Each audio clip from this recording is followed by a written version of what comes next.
Selamat datang di layanan Siasat. Siasat adalah layanan konsultasi secara online dan gratis yang diakses melalui asnsehat.rsudkorpri.profkaltim.co.id. Saat Anda telah mengakses website tersebut, pilihlah menu ASN Sehat. Untuk login, masukkan NIP Anda tanpa menggunakan spasi. Berikut adalah tampilan chatbox yang langsung terhubung dengan dokter kami. Silahkan masukkan pertanyaan seputar kesehatan Anda dan jangan tinggalkan chat sebelum ada balasan dari dokter kami. Setelah semua pertanyaan selesai dijawab, mohon tuliskan kritik dan saran Anda. Kemudian tekan tinggalkan chat. Dan berikanlah kami bintang sesuai dengan kepuasan Anda. Terima kasih karena telah menggunakan layanan kami. ASN Sehat bersama Siasat.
cuci tangan dilakukan dengan 6 langkah benar.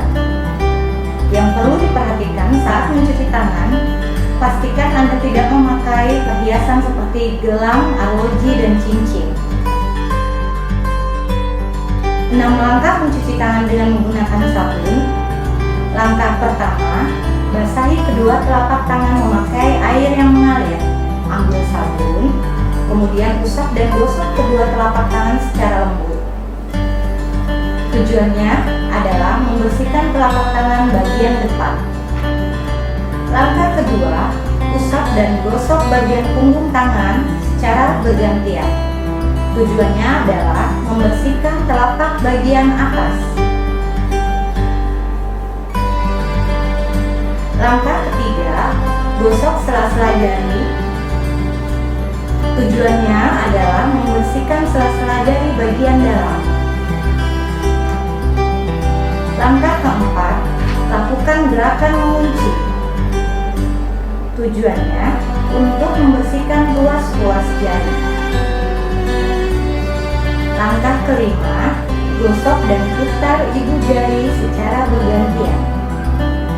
Tujuannya adalah membersihkan daerah ibu jari.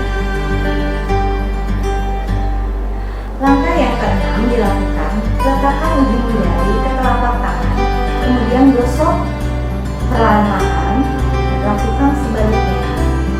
Tujuannya membersihkan area kuku. Kemudian diakhiri dengan membilas tangan dengan air bersih yang mengalir, lalu keringkan menggunakan tisu. Sekarang tangan Anda bersih. Kapan kita harus mencuci tangan bagi keluarga dan pengunjung? Yang pertama, sebelum dan sesudah dari rumah sakit. Yang kedua, sebelum dan sesudah menyentuh pasien. Yang ketiga, setelah bersentuhan dengan lingkungan sekitar pasien.